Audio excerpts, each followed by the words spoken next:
Hello বন্ধুরা, তোমরা সবাই কেমন আছো? আশা করি যে যেখানে আছো সুস্থ আছো, ভালো আছো। আর আমরাও সবাই ভালো আছি।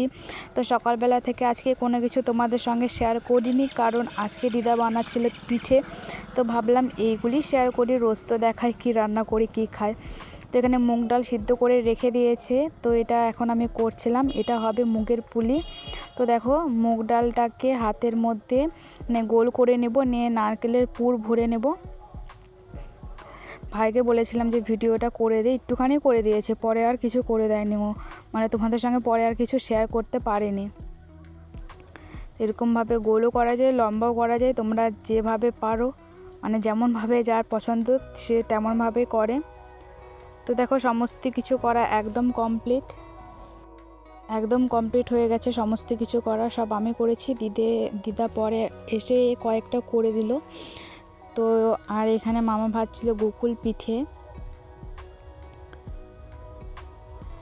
তো দেখো, এই যে ভাজা হচ্ছিল লাল লাল করে, এটাকে ভালো করে ভেজে নিয়ে তারপরে রসের মধ্যে রেখে দেয়, তো তারপরে হয়ে যায়। আর এখানে বেসনের হয়তো গোলা করে রেখেছে।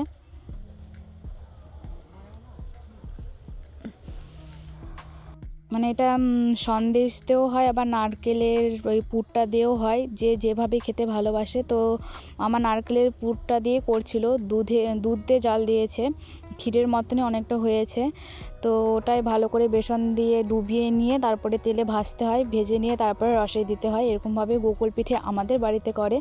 তো তোমাদের বাড়িতে কে কীভাবে করে কমেন্ট করে বলো। এবার পুষনার মধ্যে তেমনভাবে পিঠে খাওয়া হয়নি, এ বাড়িতেও হয়নি, আর আমাদের বাড়িতেও তো আমি ধরো ছোটো বাচ্চা নিয়ে পারি না। তো তাই ভাবলো যে পিঠে, যেহেতু শীতকাল, আর শীতকালে তো পিঠে ভালো লাগে, সেটা ওকেশনে হোক বা ওকেশন ছাড়া যখনই হোক না কেন, শীতকালে পিঠে খেতে সবসময় ভালো লাগে।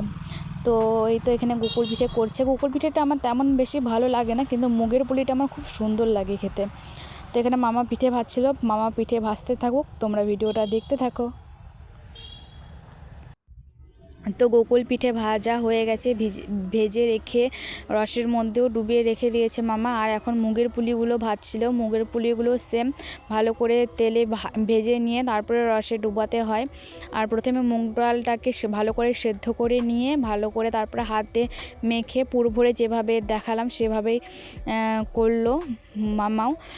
তো ওরকমভাবে তোমরাও করো। আর মুগের পুলিটা সত্যি তোমরা খেয়ে দেখো, অসম্ভব টেস্ট লাগে, আমার তো খুব ভালো লাগে। আর এটা ছেলের জন্য আরও কয়েকটা ছিল, ওর জন্য ছোট ছোট করে কয়েকটা করেছিলাম। আর এখানে দেখো, সব ভাই বোন সবাই মিলে কি করছিল, তখন ও গল্প করছিল, আমি দিদার হাতে পাতে একটু কাজ করে দিচ্ছিলাম।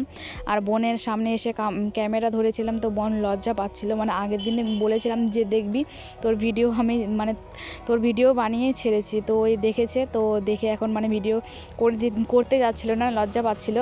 আর ও এনেছিল আমার জন্য কয়েকটা কুল, ওদের গাছের কুল প্রচণ্ড মিষ্টি হয়, তো বলেছিলাম আনতে, তো এনেছিল। তো এখন সন্ধ্যা হয়ে গেছিলো, দিদার সমস্ত পিঠে করাও প্রায় হয়ে গেছে। এখানে দেখো পাটিসাপটা আছে, পাটিসাপটা করেছে।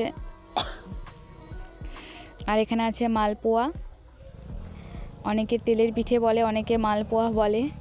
তো পাটিসাপটা, মালপোয়া, আর এখানে এই যে মুগের পুলিটা, মুগের রসে ডুবানো হয়ে গেছে। আর এখন ঠিক অন্ধকারের জন্য ঠিক বোঝা যাচ্ছিল না, কালকে সকালবেলাও তোমাদের সঙ্গে শেয়ার করব, যেহেতু আজকে পিঠে নিয়ে ভিডিও করছিলাম, কিছু তো একটা শেয়ার করতে হবে, তো বোঝা যাচ্ছিল না, তাও তোমাদের সঙ্গে শেয়ার করলাম। আর এখানে ছিল গোকুল পিঠে।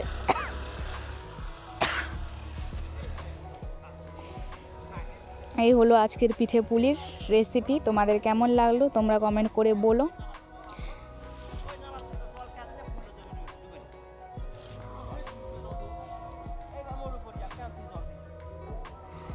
আর কয়েকটা পাটিসাপটা এখনও করা ছিল, দিদি করছিল পাটিসাপটা, কয়েকটা হলে হয়ে যাবে। আর এখানে দেখো, এটা সবসময় আগুনের পাড়ে এসে বসে থাকে, এত জ্বালায় না, আজকে এটার জন্য যা হয়েছে না আমার, মানে জীবন বের হয়ে গেছিলো। মানে এই গল্পটাও তোমাদেরকে আমি ঠিক বলবো, যে আজকে আমার সঙ্গে আর আমার ছেলের সঙ্গে কী না কি হয়েছে, মানে বলার নয়। তো এটা আমি শেয়ার করব, নিশ্চয়ই শেয়ার করব তোমাদের সঙ্গে, যেহেতু আমি সব কিছু শেয়ার করি তো এই কথাটাও শেয়ার করব যে কি হয়েছিল এই বিড়ালটার জন্য আমার ছেলেটার। তোমরা অনেকে গেস করো যে কি হতে পারে এই বিড়াল থেকে আমার ছেলের। তো দেখো ভাই চা খাচ্ছে, মামিও চা খাচ্ছে। আর এই সময়টা তো একটা মানে ছেলের সঙ্গে খারাপ ঘটনা ঘটে গেছিলো, তারপরে আমি ক্যামেরাটা কোনো মতন বন্ধ করে রেখে ছেলের কাছে চলে গেছিলাম। তো চলো আজকের জন্য এতটুকুই, বাই বাই।